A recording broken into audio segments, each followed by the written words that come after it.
Hello, I've waited here for you.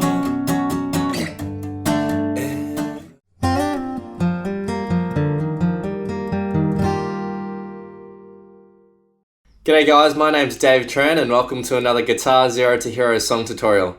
And in today's lesson, I'll be teaching you how to play one of my favourite rock songs of all time, Everlong by the Foo Fighters, but the acoustic version. Alright, so this song is pretty simple at its core. The only tricky thing is going to be really the strumming patterns and the timing. But I'm going to break it down for you as much as I can, simplify it as much as I can, so you guys can walk away from this video and know how to play it. Okay, so first things first, for this song you'll need your guitar in drop D tuning.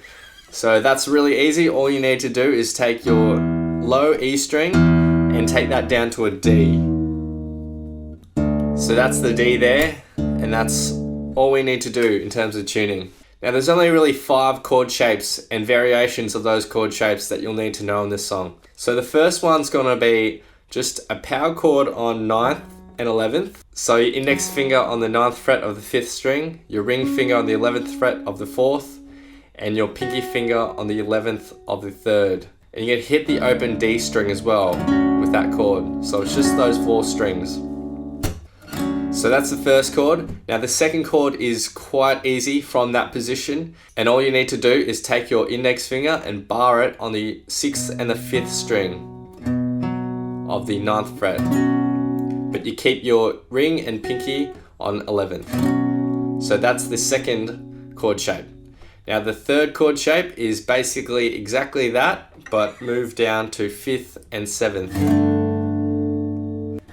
That's the third chord shape we'll need to know. Now the fourth chord shape is just going to be a power chord on 5th and 7th. So index finger just on 5th fret of the 5th string, and the ring finger on 7th, pinky finger on 7th.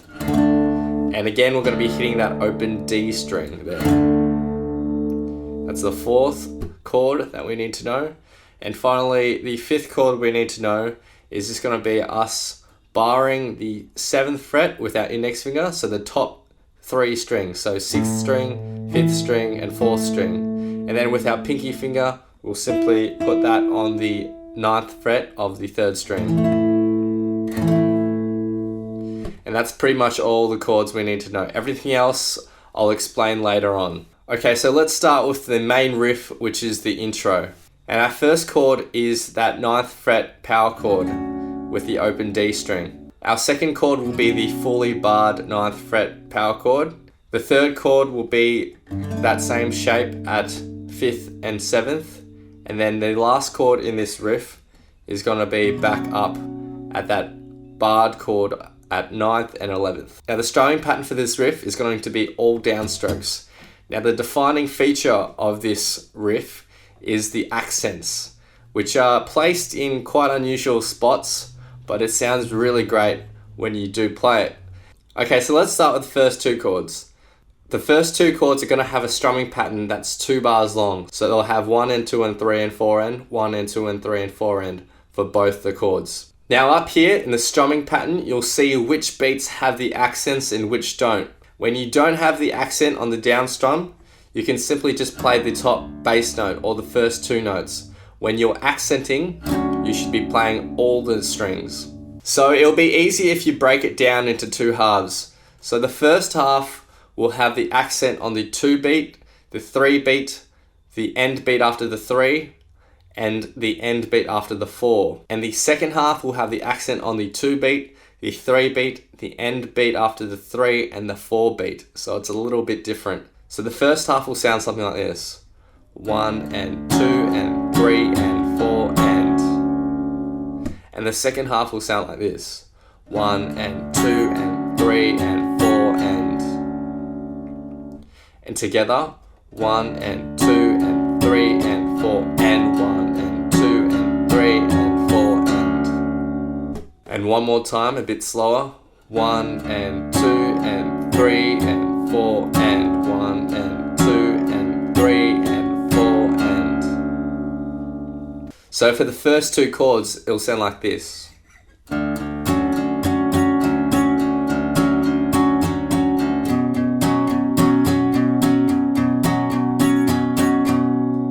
Thankfully, the next two chords have a much easier strumming pattern. So again, it's all down strum. When we go to this third chord, it's just going to be held for 1 and 2 and 3 and 4 and your accents are going to be on the 2 beat and the 4 beat, and it'll sound like this: 1 and 2 and 3 and 4 and. When we go back up to the fourth chord, it's going to be played for 2 bars. So you have 1 and 2 and 3 and 4 and 1 and 2 and 3 and 4 and. Again though, we have the accents on the 2 beat and the 4 beat. So altogether, the riff sounds like this.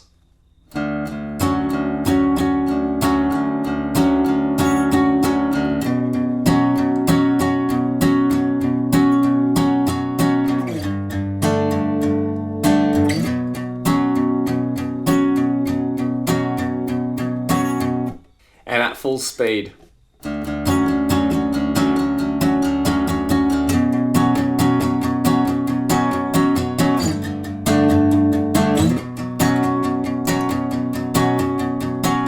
And that's it for the verse. So as I mentioned, the chords are very easy to play. The only thing you really need to keep in mind is the strumming pattern and the accents at which they occur.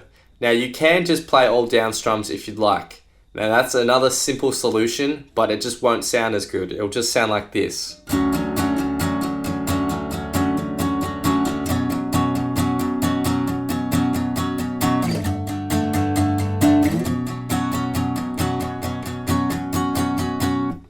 Notice how there's not that same dynamic and feel with that version. However, it is suitable if you are a beginner and you don't want to be playing those accents.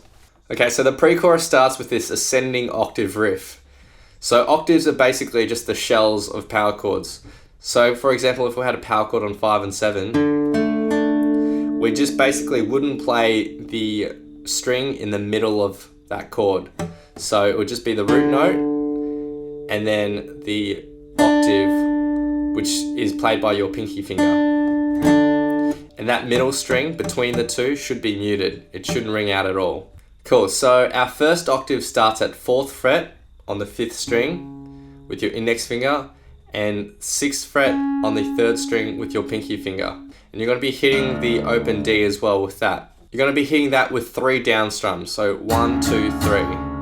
And then you move up 1 fret, 1, 2, 3. You do the same, you hit that 3 times, and then you slide up another 2 frets, so we're up at 7 and 9, 1, 2, 3 again.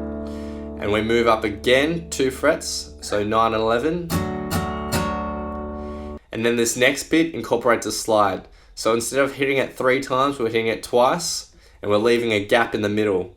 So you hit it, slide up to 10 and 12, and then hit again. So, one more time. So in total, we have that octave on 4th, 5th, 7th, 9th, and then slide up to the 10th. And to demonstrate,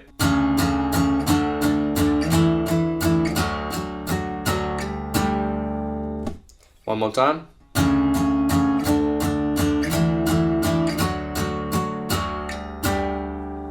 After that, we go to this chord that's on the 7th fret, that's barred on the 6th, 5th, and 4th string with your index finger, and your pinky on the 7th. And when we hit that chord, the strumming pattern will be up, up, down, down, up, down, up. So in total, up, up, down, down, up, down, up. We repeat that twice, and then we play the octave riff one more time. So the full pre-chorus should sound something like this.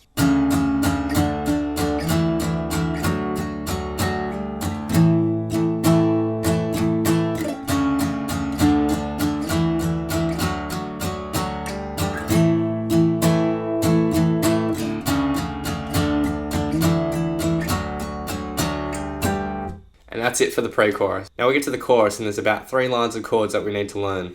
Now the first chord is going to be similar to this barred chord on 7th and 9th, but it's going to be played up at 9th and 11th. So it's a bit different to that chord that we have in the verse. In the verse, we're using our ring finger on that 11th fret, but for this chorus, we're not going to be pushing down on that. So the strumming pattern here is going to be up, up, down, down, up, down.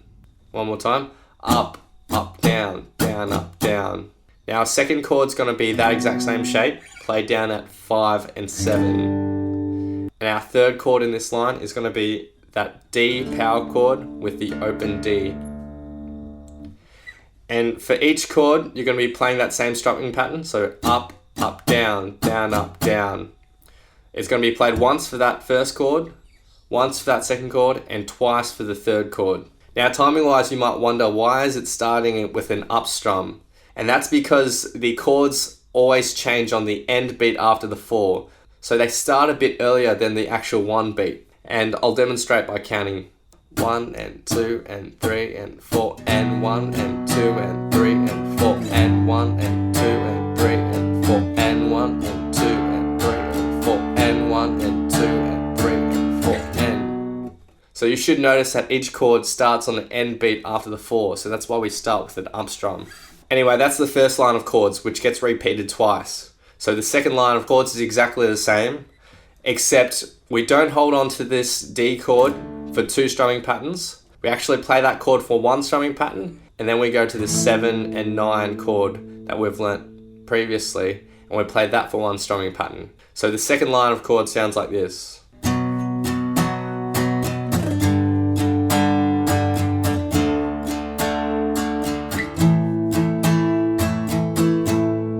Now one tiny thing to note is that on this last chord, up, up, down, down, up, down, we add 1 extra strum, which is an up strum. So up, up, down, down, up, down, up.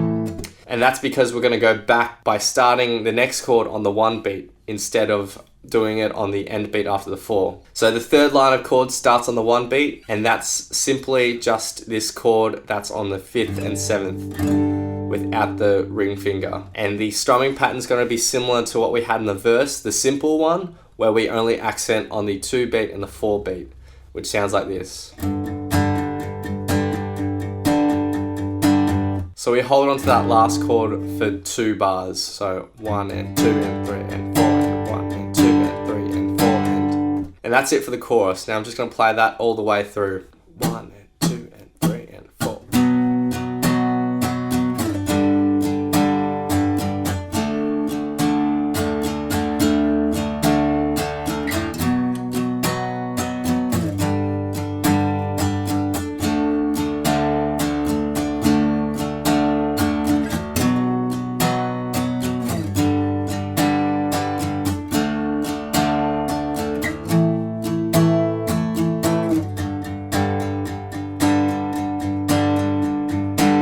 And that's it for the chorus. Now the rest of the song is basically comprised of all those riffs that I've just taught you. In the bridge build up, the octave riff is just played in succession, so it sounds like...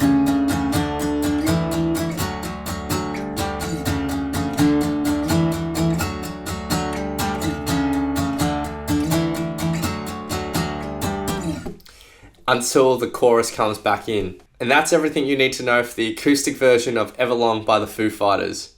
Now it's an amazing song, it's very easy chord wise, but again, the only tricky bit is going to be the timing and the accents. Now I'm going to be playing the verse, the pre-chorus and the chorus and singing along, but don't mind my singing because I'm not really a singer, but it's there to give you some context.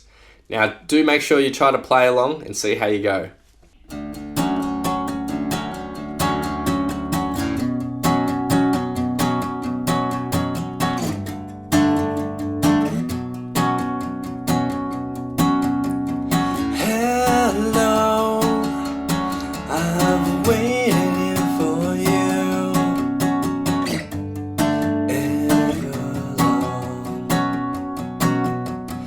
Tonight I throw myself into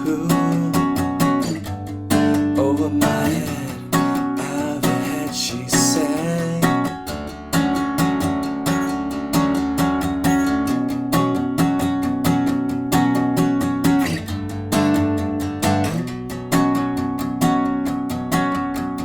Calm down and waste away with me, down with me. Slow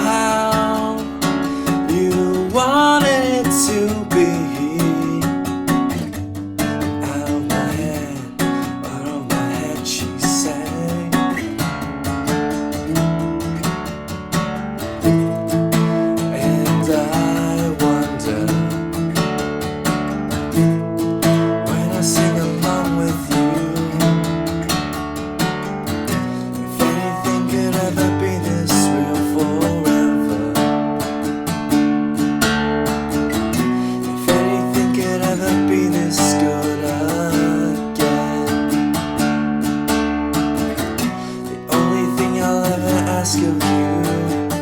You gotta promise not to stop when I say it. She sang.